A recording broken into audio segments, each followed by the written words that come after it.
Well, I think that a year ago, in June, July 2014, Chinese stocks were very inexpensive compared to other markets in the world. They had been going down relative to the S&P since 2006, and compared to other Asian markets like the Philippines, Indonesia, Thailand, they had performed very poorly. So a year ago, my view was that because of the crackdown on visitors to Macau, and more importantly, because the property market in China was beginning to show cracks, prices were no longer going up, and many markets were oversupplied.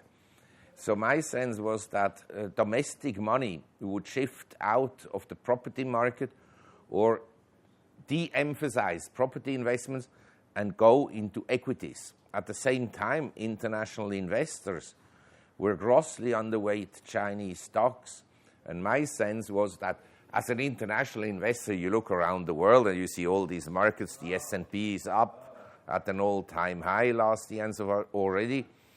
And then you see a market like Japan that 2 years ago was very depressed compared to other markets, so money went into there. A year ago, what was very depressed relative to everything else was the Chinese stock market. So money flowed also internationally into Chinese stocks.